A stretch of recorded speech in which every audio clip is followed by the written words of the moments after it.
श्री सूर्य देवाय नमः। जय श्री कृष्णा, राधे राधे। आप सभी भक्तजनों का हमारे YouTube चैनल खुशी ज्ञान सागर में हार्दिक स्वागत है। आज रविवार के दिन आप सुनिए रविवार की व्रत कथा यानी सूर्य देवता की कथा। प्राचीन समय की बात है, एक राजा और एक रानी थे। उनके पास सिपाही, घोड़े, दास दासियां, धन दौलत सब कुछ था, सिर्फ उन्हें संतान नहीं थी। इसी कारण राजा रानी बहुत ही दुखी रहते थे। संतान प्राप्ति के लिए उन्होंने हर तरह का दान, धर्म, धार्मिक अनुष्ठान, जप, मंत्र, व्रत, पूजा पाठ की, लेकिन कोई फायदा नहीं हुआ। अब राजा रानी दोनों ही बुढ़ापे की ओर बढ़ते गए। बुढ़ापे की ओर बढ़ते गए तो होता क्या है कि दोनों गहन सोच में पड़ गए कि अब हमारे इतने बड़े राज्य का क्या होगा, कौन बनेगा इस राज्य का वारिस, कौन लेगा प्रजा की जिम्मेदारी। राजा और रानी दिन रात इसी चिंता में घुटने लगे। उन्हें खाने और पीने की भी सुधि नहीं रहती। एक सुबह की बात है, राजा के दरबार में एक साधु आता है तो दासी रानी को बताती है। तो रानी दासी से कहती है, ये मेरा अंतिम दान धर्म है, इसके बाद मैं अपने हाथों से कोई दान धर्म नहीं करूंगी। रानी चावल भरा छाछ हाथ में लेकर बाहर आती है और साधु की झोली में भिक्षा डालने आगे बढ़ती है तो उसके चेहरे पर छाई उद्विग्नता साधु की दृष्टि में आती है। वह उससे पूछता है कि रानी साहिबा, आपको क्या हुआ है, आप इतनी उदास क्यों हैं? तब रानी साधु को सारी बात बताती है और सिसकने लगती है। इस पर वह साधु कुछ पल के लिए गंभीर हो जाता है और कहता है कि चिंता मत करो रानी साहिबा, आपकी संतान की इच्छा पूरी हो जाएगी। आपकी कोख से एक पुत्र का जन्म होगा, लेकिन मात्र वह 14 साल तक ही आप लोगों को मिलेगा। इसके आगे वह जीवित नहीं रह पाएगा। इससे बढ़कर आपको कुछ देना मेरे लिए संभव नहीं है। अपनी बात को पूरी करते हुए उसने अपने झोली में हाथ डाला। झोली में हाथ डालकर थोड़ी सी फफूंद निकालकर उसने रानी को दी और कहा, आप और महाराज दोनों इसे बांटकर ग्रहण कर लेना, तुम्हें जल्दी ही पुत्र की प्राप्ति होगी। और वह साधु महाराज अपनी राह को चला गया। उसके जाने के बाद रानी सोचने लगी कि 14 साल तो 14 साल ही सही, उतने समय के लिए हमें पुत्र तो मिलेगा, यही काफ़ी है। उतने साल तक मैं उसे जी जान से बड़ा करूँगी, उसे ढेर सारा प्यार और दुलार करूँगी, अपनी संतान की मुराद पूरी करूँगी। उस रात अपना सारा राज्य कार्य खत्म करके राजा जब रानी के महल में गए तो रानी ने राजा को सारी बात बता दी और साधु की दी हुई भभूत राजा को दिखाकर बोले कि साधु महाराज ने यह भभूत हम दोनों को ग्रहण करने के लिए दी है। राजा बोले, इतना दान और धर्म किया, जप और तप किया, उसका कोई फल नहीं मिला। अब इस भभूत से हमें क्या संतान प्राप्त होगी? उस पर रानी बोली, जब इतना सब कुछ कर लिया तो अब यह भी सही, क्यों हम उस साधु के क्रोध को बुलावा दें। राजा को अब किसी बात पर विश्वास नहीं था, पर रानी को दुख न पहुँचे इसलिए वह राजी हो गया और राजा रानी दोनों नहाते धोते हैं, फिर अपने भगवान का नाम का स्मरण करते हैं, अपने पुरखों को स्मरण करते हैं और उस साधु महाराज के नाम का स्मरण करके वह भभूत बांटकर दोनों खाते हैं। उसके बाद दोनों निश्चिंत होकर सो जाते हैं। कुछ दिन गुजरने के बाद साधु द्वारा कहे अनुसार रानी गर्भवती हो जाती है। उस पर राजा रानी दोनों की खुशी गगन में नहीं समाती। राजा रानी से बोला, महारानी सचमुच साधु महाराज की कृपा हो गई, तो 9 माह 9 दिन और 9 घंटे पूरे होकर रानी ने एक सुंदर गोरे चीटे पुत्र को जन्म दिया।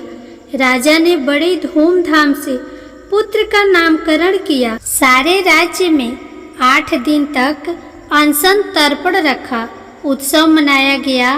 पुत्र की कुंडली देखने के लिए राज्य के सबसे विद्वान पंडित जी को बुलाया गया, जो कुंडली देखकर पंडित जी बड़े चिंतित हो गए और कहने लगे, महाराज, हमारा राजपुत्र सिर्फ 14 साल तक ही हमारे पास रहेगा।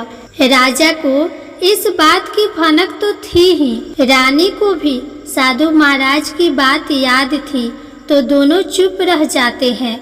उसके बाद राजा और रानी बड़े प्यार से बेटे की परवरिश करते हैं, उसकी हर ख्वाहिश पूरी करते हैं और थोड़े समय के लिए ही सही भगवान ने हमारी संतान की मुराद पूरी तो की, इसे वे समाधान मानते हैं। राजपुत्र दिन प्रतिदिन बड़ा होता है।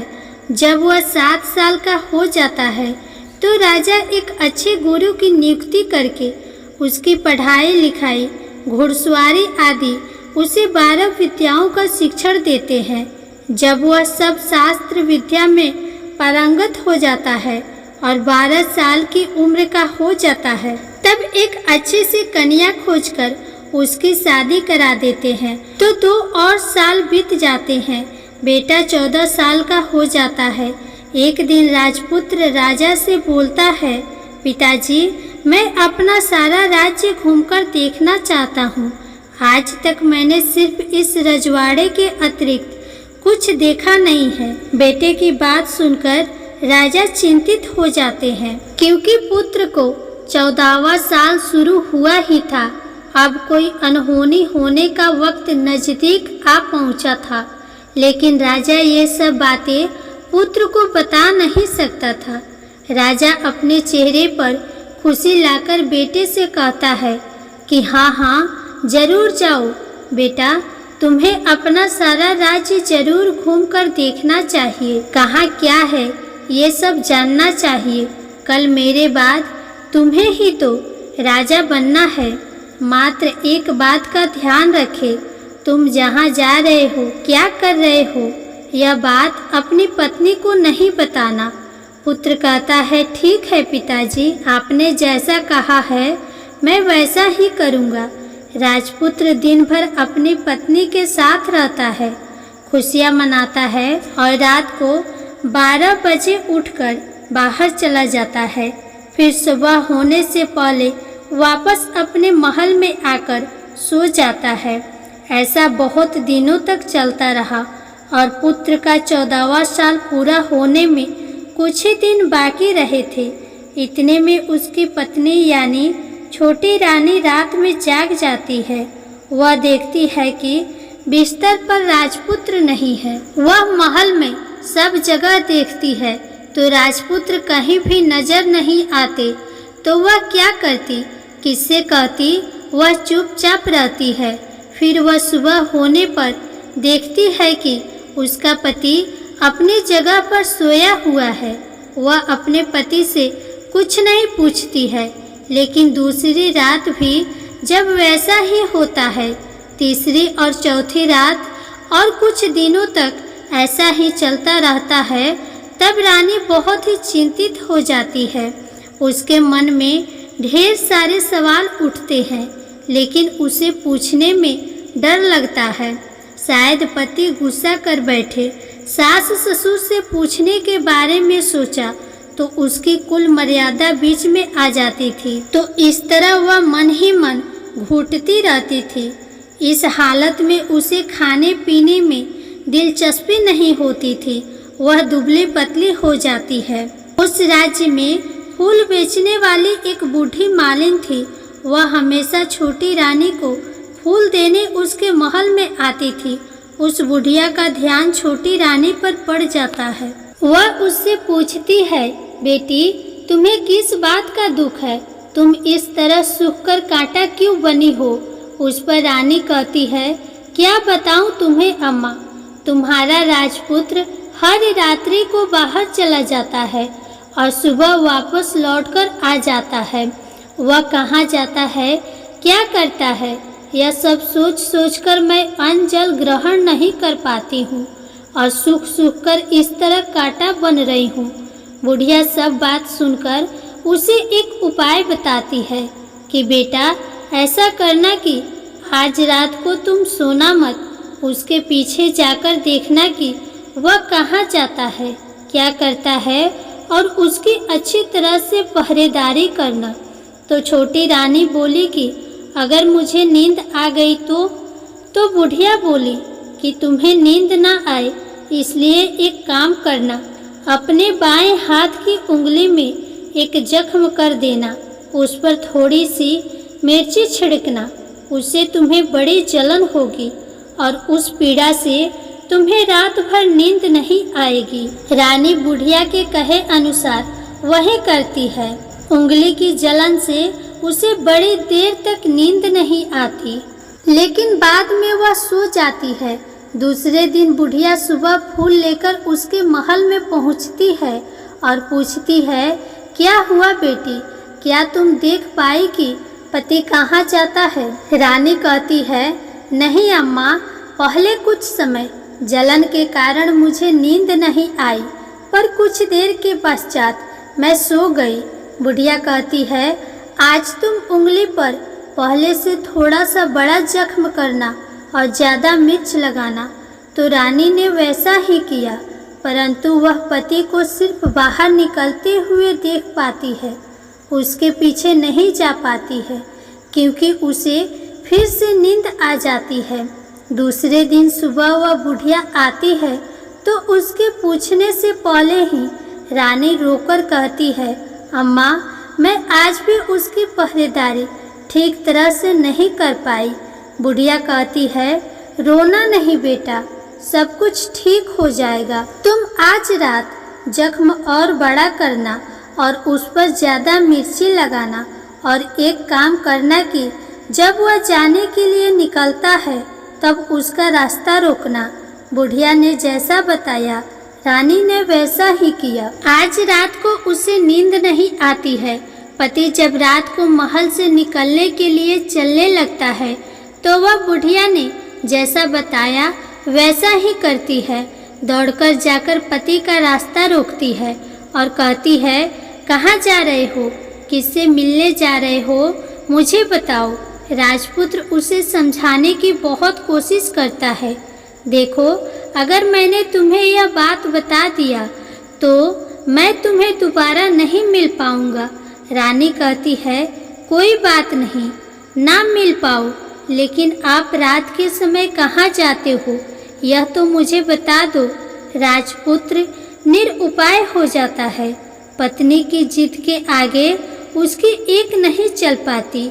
ठीक उसी समय उसका 14वां साल खत्म हो रहा होता है।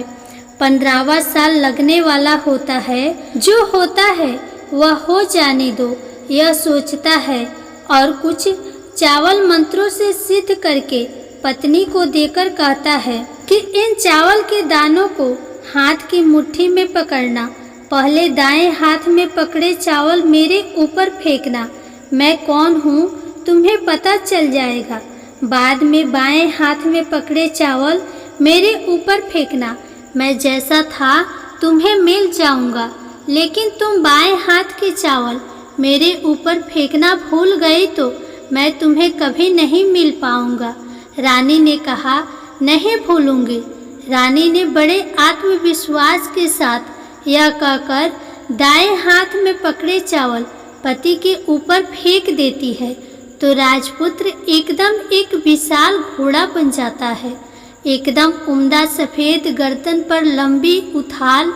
देखते देखते वह तेजी से दौड़ने लगता है। रानी उस घोड़े को एकदम भौचक्के होकर देखने लगती है और पति ने बाएं हाथ के चावल फेंकने की जो बात कही थी वह भूल जाती है।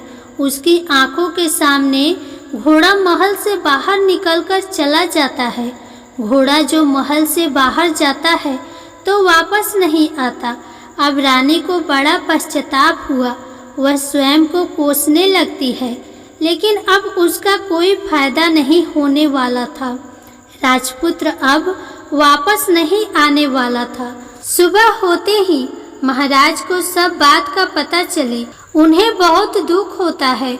वे बिस्तर पकड़ते हैं और राह देखते हैं कि एक दिन उनका बेटा वापस आएगा। इस तरह 1 महीना गुजर जाता है, 3 महीने गुजरते हैं, आखिर 6 महीने पूरे हो जाते हैं। राजपुत्र का कोई अता पता नहीं चलता। प्रधान राजपुत्र को ढूंढने के लिए गांव-गांव सिपाही भेजता है, लेकिन उन्हें कोई सफलता नहीं मिलती। इधर रानी अपनी हठ के कारण पति गायब हो गया है, यह सोचकर स्वयं को मन ही मन कोसती है और प्रण लेती है कि कुछ भी करके पति को ढूंढ कर लाएगी और उसे वापस घर लेकर आएगी। एक दिन सुबह उठकर सास ससुर के महल में जाती है और कहती है कि मैं अपने पति की खोज में जाती हूँ। महाराज को और क्या चाहिए था, कुछ भी करके उनका बेटा उन्हें वापस मिलना चाहिए था। वे बहू को जाने की अनुमति देकर कहने लगे कि बेटी, तुम्हें जो चाहे वह करो, जहाँ जाना है वहाँ जाओ, लेकिन हमारे बेटे को वापस लेकर आओ। अब रानी अपना शाही भेष बदलकर एक सेठानी बन जाती है। कुछ दासियों को, कुछ नौकरों को साथ ले लेती है, कुछ सामान साथ ले लेती है और राज्य की सीमा पर जाकर वहाँ एक भोजनालय खोल देती है। वहाँ आने वाले सभी यात्रियों को खाना मुफ्त में देने लगती है। मात्र एक शर्त रखी कि खाने वालों को उसकी देखी हुई कोई अजीब सी चीज़ उसकी मालकिन को यानी रानी को बतानी पड़ेगी। तो वहाँ आने वाला हर नागरिक अपनी तरफ से मैंने ये देखा, मैंने वह देखा कहकर वहाँ से मुफ्त खाना खाकर जाता था। परंतु रानी को जो बात चाहिए थी वह अब तक नहीं मिली थी। ऐसे ही कुछ दिन बीत गए तो रानी के महल में फूल लेकर जाने वाली बुढ़िया की एक बेटा और एक बहू थे। उनका एक छोटा बेटा था, यानी बुढ़िया का एक पोता था। तो बेटा और बहू सुबह काम के लिए निकलते थे तो पोते को संभालने की जिम्मेदारी बुढ़िया पर रहती थी। दिन भर पोते को संभालती थी।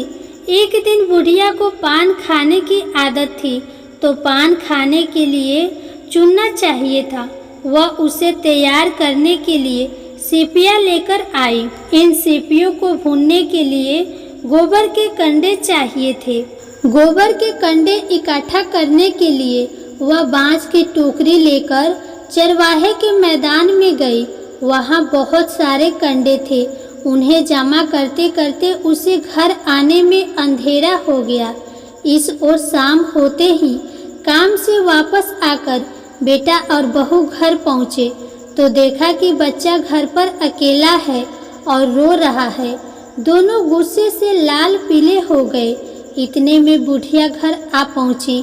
बेटे ने पूछा, पोते को घर पर अकेला छोड़कर कहाँ गई थी? बुढ़िया बताने लगी कि मैं गोबर के कंडे इकट्ठा करने गई थी। इस पर बेटा बोला, दोबारा बच्चे को अकेला घर पर छोड़कर यदि कहीं गई तो मैं तुम्हें बहुत पीटूंगा। बुढ़िया कहने लगी, नहीं बेटा, फिर कभी ऐसा नहीं करूँगी। लेकिन दूसरे ही दिन बुढ़िया वह बात भूल गई और फिर चरवाहे के मैदान पर कंडे इकट्ठा करने चली गई। शाम को जब बेटा और बहू काम से वापस लौटे तो देखा कि बच्चा घर पर अकेला है और रो रहा है। अब उसके बेटे की सहन शक्ति खत्म होने लगी और बुढ़िया के वापस आने पर उसे घर से निकाल दिया। बुढ़िया रात भर घर से बाहर अंधेरे में बैठी रही और सुबह होते ही हाथ में टोकरी लेकर कंडे इकट्ठा करने के लिए निकल गई। उस दिन उस पर कंडे इकट्ठा करने का मानो पागलपन सवार हो गया था। कंडे इकट्ठा करते करते जब अंधेरा हो गया तो उसे मालूम ही नहीं चला। उसे जब ध्यान आया तो गांव का रास्ता भी ठीक तरह से दिखाई नहीं दे रहा था। वह अंधेरे में आंखें फाड़कर देखती देखती किसी तरह आगे निकल पड़ी तो एक कपिला गाय छन छन की आवाज करते, गले की घंटी बजाते ठुमक कर उस मैदान पर आ गई। उसे देखकर बुढ़िया सोचने लगी कि इस गाय के पीछे पीछे जाऊंगी तो गांव तक पहुंच जाऊंगी। तब बुढ़िया उसके पीछे पीछे जाने लगी। वह गाय उस मैदान से लेकर एक एक करके 6 मैदान पार करती है। आखिर में वह 7वें मैदान तक पहुंचती है तो क्या होता है कि उस मैदान पर एक बड़ा सा पत्थर है।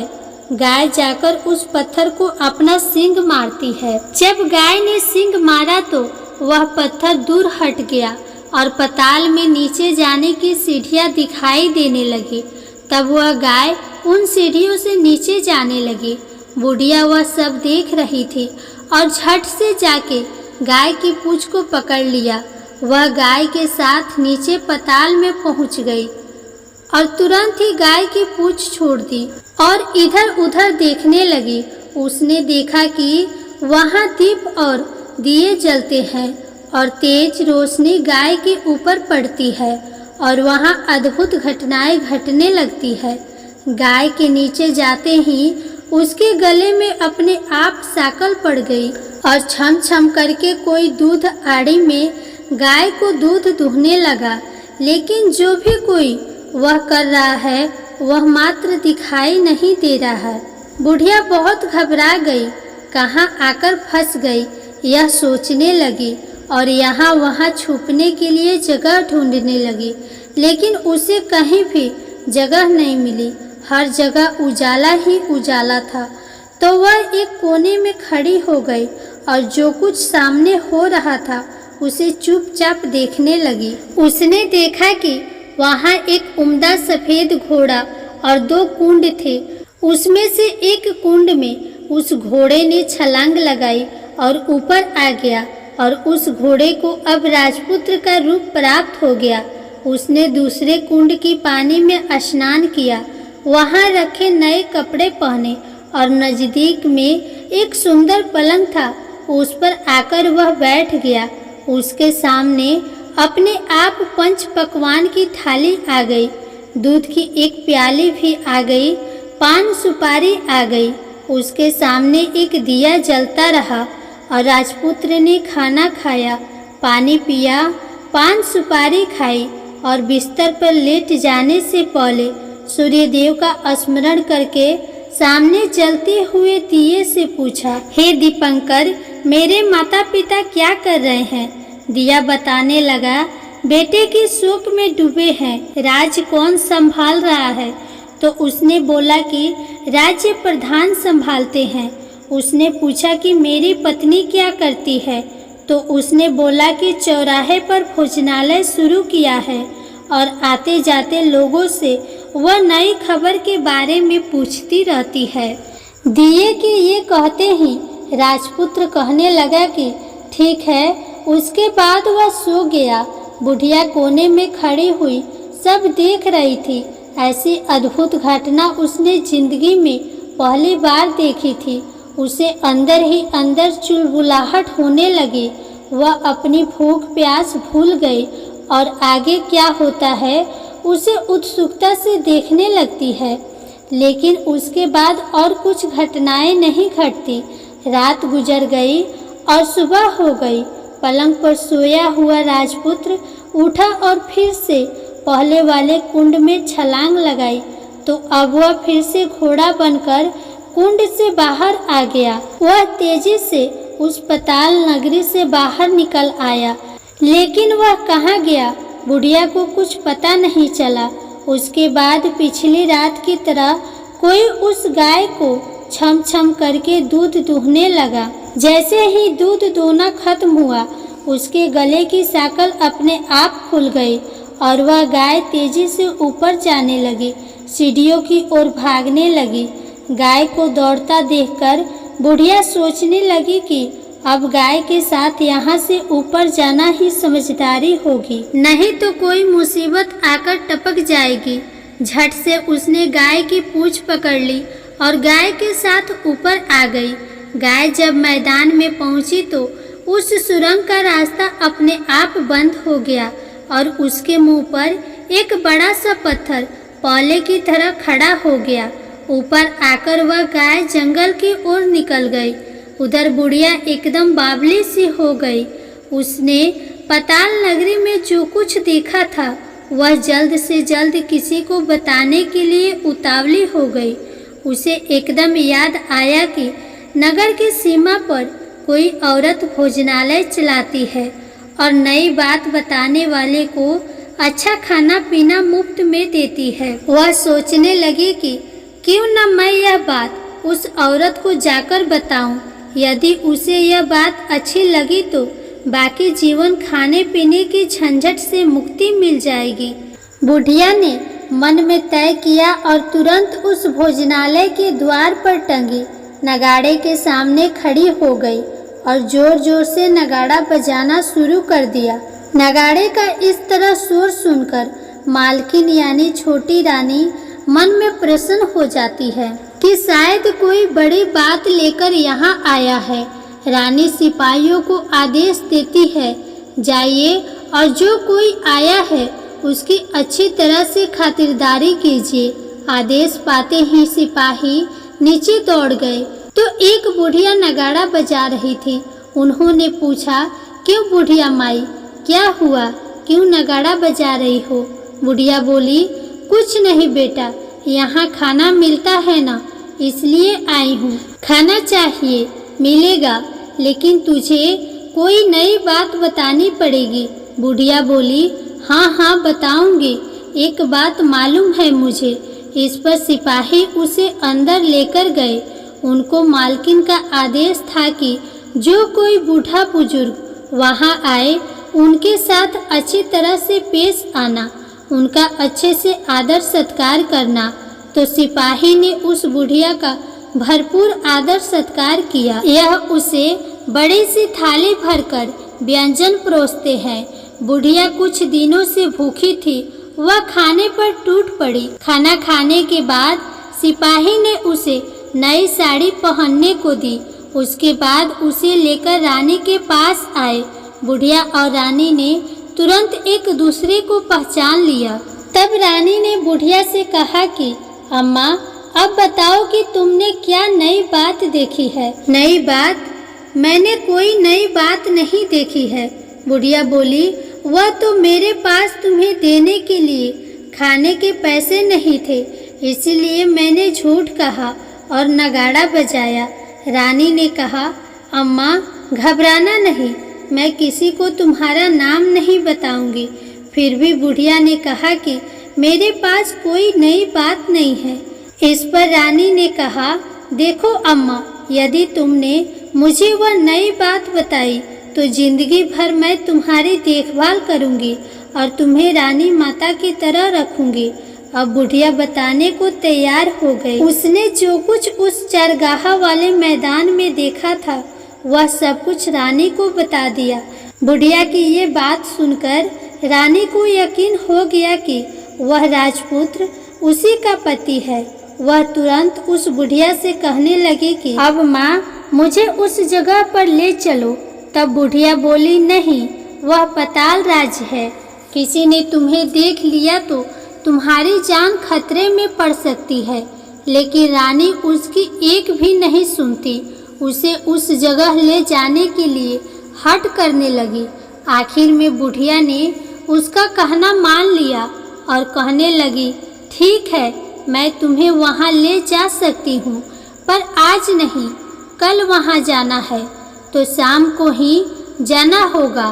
तो दूसरे दिन दोपहर को रानी बुढ़िया के साथ उस मैदान पर गई और एक जगह छुपकर गाय के आने की राह देखने लगी। दिन ढलते ही अंधेरा गिरने लगा और गाय हमेशा की तरह वहां आ गई। मैदान के उस कोने में जाकर उसने उस पत्थर पर सींग मारा तो छत से पत्थर हटकर वहां सुरंग में जाने का रास्ता खुल गया। गाय उस रास्ते से नीचे उतरने लगी तो बुढ़िया रानी से कहने लगी, जल्दी आगे बढ़ो, हम गाय की पूंछ पकड़कर नीचे उतरेंगे, तो दोनों गाय की पूंछ पकड़कर नीचे उतर गई। बुढ़िया पहले जिस कोने में छिपी थी उसी कोने में छिप गई। अब नीचे सब कुछ पहले के जैसा घटित हो रहा था। गाय के गले में अपने आप साकल पड़ गई। कोई अदृश्य रूप से उसका दूध दूहने लगा। एक सफेद उम्दे घोड़े ने आकर एक कुंड में छलांग लगाई तो राजपुत्र के रूप में ऊपर आया। वह राजपुत्र दूसरे कुंड में नहाने लगा। बाद में उसके सामने खाने की थाली आ गई, दूध की प्याली आ गई, पान की बीड़ा आ गया। राजपुत्र सब ग्रहण करके सोने के लिए पलंग पर गया तो सोने से पहले सूर्य देव का स्मरण करके वह दिए से पूछने लगा, दीपांकर मेरे माता पिता क्या कर रहे हैं? तो दिया कुछ जवाब नहीं देता बल्कि वह पूछने लगता है। तब राजपुत्र को संदेश हो गया कि कुछ घटित हुआ है। वह उदास हो गया और जो कुछ हुआ है वह हो जाने दो, ऐसा सोचकर फिर से बिस्तर पर लेट गया। अब रानी का संयम छूट गया। वह दौड़कर पति के पास गई और उसके पैर पकड़ने के लिए आगे बढ़ने लगी। राजपुत्र तुरंत ही पत्नी को पहचान गया। वह झट से पीछे हट गया और चिल्लाने लगा, नहीं नहीं, मुझे मत छूना, सर्वनाश हो जाएगा। रानी दोनों हाथ जोड़कर पति से अपना भूल स्वीकार करने लगी। स्वामी, मुझसे भूल हो गई। मुझे आपसे नहीं पूछना चाहिए था कि आप रात को कहाँ जाते हो। मैं अपनी भूल स्वीकार करती हूँ। मुझे मेरी भूल की सज़ा मिल गई है। अब आप घर चलो। आपके वियोग में आपके माता पिता ने बिस्तर पकड़ लिया है। आपकी प्रजा भी बहुत दुखी है। उस पर राजपुत्र कहने लगा, वही तो एक बार तुम गलती कर बैठी हो, अब दोबारा मत करना, नहीं तो अब मैं तुम्हें जो दिख रहा हूँ वह अभी नहीं दिखूंगा। रानी अब विलाप करने लगी, जोर जोर से जमीन पर सिर पटकने लगी। राजपुत्र के मन में उसके प्रति दया उत्पन्न हो गई। वह उससे कहने लगा, यदि तुम मुझे पाना चाहती हो तो तुम्हें एक काम करना होगा। काम कठिन है लेकिन वह तुम्हें अकेले ही करना होगा। रानी ने कहा, कहो स्वामी, कितना भी कठिन काम हो मैं वह पूर्ण करूँगी। राजपुत्र ने बताया, इस पताल से ऊपर जाते ही तुम्हें एक घना जंगल नजर आएगा। ऐसे 6 जंगल पार करने के पश्चात तुम्हें एक 7वां जंगल मिलेगा। वह जंगल सबसे घना है। उस जंगल के बीचों बीच एक पीपल का पेड़ है। उसके आसपास की जगह पत्ते, फंदे, चटाई आदि से ढक चुकी है। वहाँ बाघ, शेर, सांप और भालू बैठते हैं। तुम्हें उन सबको भगाकर वह जगह साफ करनी है। उसको गोबर से लिपाई करके पवित्र बनाना है, रंगोली से सजाना है। उसके बाद वहाँ धूप, कपूर, अगरबत्ती जलानी है। फूल और कुमकुम से पेड़ की पूजा करनी है। दूध और दही से बने चावल का भोग चढ़ाना है। यह सब तुम्हें दोपहर को 12 बजे से पहले करना है। 12 बजे के समय तुम्हें उस जगह पर बैठकर सूर्य भगवान का ध्यान करना है। ठीक 12 बजे सूर्य भगवान का रथ वहाँ उतरेगा। वे सब देखकर खुश हो जाएंगे और कहेंगे, जिस किसी ने भी यह सब किया है उसे मैं मनचाहा फल दूंगा।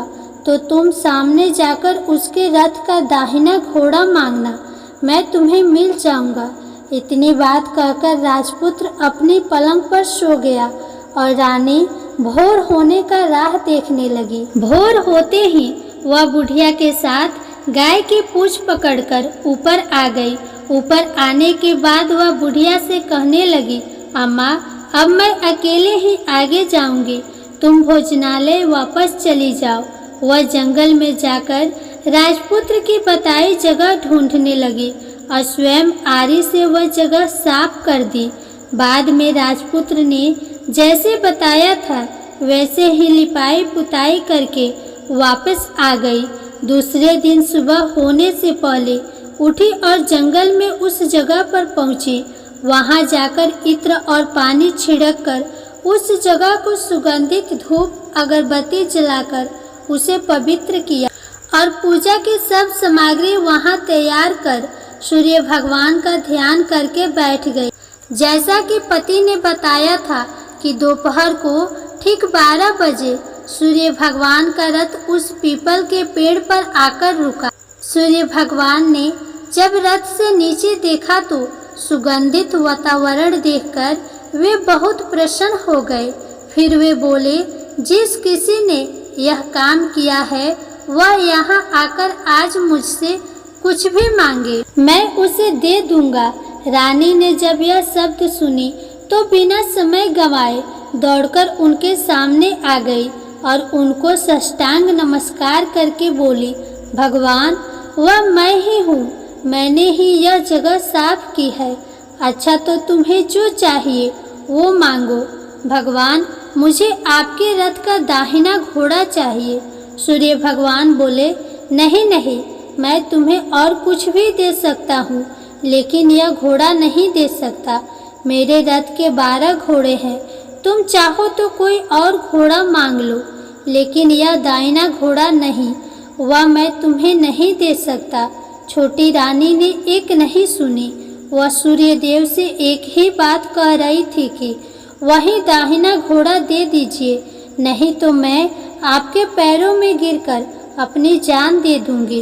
अब सूर्य देव धर्म संकट में पड़ गए। उन्होंने वचन दे दिया था, वह अब अपने वचन से पलट भी तो नहीं सकते थे। ठीक है, दे दिया तुम्हें घोड़ा, सूर्य देव ने कहा। फिर एक बात और भी कही, देखो मैंने तुम्हें घोड़ा तो दे दिया, लेकिन वह तुम्हें यहाँ नहीं मिलेगा, तुम्हें उसे पताल में जाकर लाना होगा। रानी बोली, पताल में ही क्यों भगवान, मैं उन्हें पाने के लिए कहीं भी जा सकती हूँ। रानी को वचन देकर सूर्यदेव अपने मार्ग को चले गए और इधर रानी जंगल से अपने भोजनालय में आ गई। फिर वह बुढ़िया को लेकर उस मैदान पर गई और जल्दी ही शाम हो गई। शाम होते ही वहाँ वह गाय आ गई और उसने सींग मारकर सुरंग का पत्थर हटाया और नीचे उतरने लगी। रानी और बुढ़िया जल्दी जल्दी उसकी पूंछ पकड़कर नीचे उतर गई। नीचे पताल में सब घटनाएं पहले की तरह घटने लगी। घोड़े का एक कुंड में नहाकर राजपुत्र बन जाना, नहा धोकर पलंग पर जाकर बैठना, तो उसे खाने की थाली, दूध के प्याले आना, पान का बीड़ा आना। लेकिन आज एक नई बात घटी। आज 2-2 थाली, 2-2 दूध की प्याली और 2-2 पान के बीड़े उसके सामने आए। वह कुछ नहीं बोला, अपने हिस्से की थाली खाकर, दूध की प्याली पीकर और पान की बीड़ा चबाकर सोने चला गया और हमेशा की तरह दिए से पूछने लगा, दिए दिए दीपांकर, मेरे माता पिता क्या करते हैं? दिए ने बताया, वे दोनों तुम्हारे शोक में मरने की स्थिति में पहुंच गए हैं। ऐसा सुनकर झट से उसकी आंखों में आंसू टपकने लगी। फिर वह पूछने लगा, दिए दिए दीपांकर, मेरा राज्य कौन चला रहा है? तुम्हारा राज्य प्रधान चला रहा है और वह सब कुछ हड़प चुका है। वह प्रजा पर बहुत अत्याचार कर रहा है। यह सुनकर राजपुत्र को बहुत गुस्सा आया। वह गुस्से से अपनी मुट्ठी भाजने लगा। अब वह पूछने लगा, दिए दिए दीपांकर, मेरी पत्नी क्या कर रही है? अब दिया कुछ नहीं बोला और चुप रहा। अब रानी का संयम जवाब दे गया और वह दौड़कर पति के गले लग गई। अब मैं तुम्हें मिल गया, राजपुत्र कहने लगा। सच कहते हो, अब आप फिर से घोड़ा तो नहीं बनोगे ना? नहीं, दोबारा घोड़ा नहीं बनूंगा। तुमने जो इतने सारे कष्ट उठाए हैं मुझे पाने के लिए, इसीलिए सूर्य देव ने मुझे सदा के लिए घोड़े के जन्म से मुक्त कर दिया है। राजपुत्र ने बड़े प्यार से कहा और उसे गले लगाया, उसके आंसू पोंछे और कुछ देर के पश्चात सुबह हो गई तो गाय की श्रृंखला टूटकर वह ऊपर भूलोक जाने लगी तो रानी राजपुत्र और बुढ़िया उसकी पूंछ पकड़कर ऊपर आ गए। ऊपर आने पर वे सीधे भोजनालय में पहुँचे। वहाँ का सब सामान लोगों में बांट दिया और उसको ताला लगाकर अपने राज्य में लौट आए। राजपुत्र वापस आता है और उसके तेवर देखकर प्रधान घबरा जाता है। राजपुत्र ने उसे बंदी बनाकर कैद खाने में डलवा दिया और राज्य की बागडोर अपने हाथ में ले ली। उसके बाद वह अपने माता पिता को मिलने उसके महल में गया। तब राजपुत्र क्या देखता है कि उसके माता पिता उसके शोक में अस्थि पंजर बने हुए हैं। पुत्र को वापस आया देखकर मरणासन राजा रानी की आंखों से टप टप आंसू टपकने लगे। इन दोनों ने पुत्र को गले लगा लिया, उसे प्यार से सहलाया और इतना होने के बाद उनके सेहत में एकदम सुधार आने लगी। वे अब बिस्तर से उठकर बैठ गए, पुत्र को आशीर्वाद देने लगे। राजपुत्र की आने की खबर तुरंत ही राज्य में फैल गई। प्रजा खुशी से फूली नहीं समाई। प्रजा जन राजमहल के सामने इकट्ठा हो गए। राजपुत्र ने भी उन्हें दर्शन दिए और आज से उन्हें कोई दुख नहीं पहुंचाएगा ऐसा वचन भी दिया। अब राजा अपने पुत्र का राज अभिषेक करके उसे सिंहासन पर बिठाता है और बहू को महारानी का दर्जा देता है और स्वयं अपनी पत्नी के साथ ईश्वर स्मरण करते हुए खुशी से दिन बिताता है। महाराज बना राजपुत्र अच्छी तरह से राज्य चलाने लगा और अपनी पत्नी के साथ सुख शांति से जीवन बिताने लगा। उस बुढ़िया को रानी ने अपने ही पास रख लिया और उसकी अच्छी तरह से देखभाल करने लगी। बुढ़िया और उसके बुढ़ापे के दिन खुशी से गुजरने लगे। प्रेम से बोलिए सूर्य नारायण भगवान की जय। प्रिय श्रोतागण, आपको आज की कथा पसंद आए तो वीडियो को लाइक करना ना भूलिएगा, शेयर कीजिएगा, कमेंट में भगवान सूर्य नारायण की जय जरूर लिखिएगा। चैनल को सब्सक्राइब भी कर दीजिएगा। राधे राधे।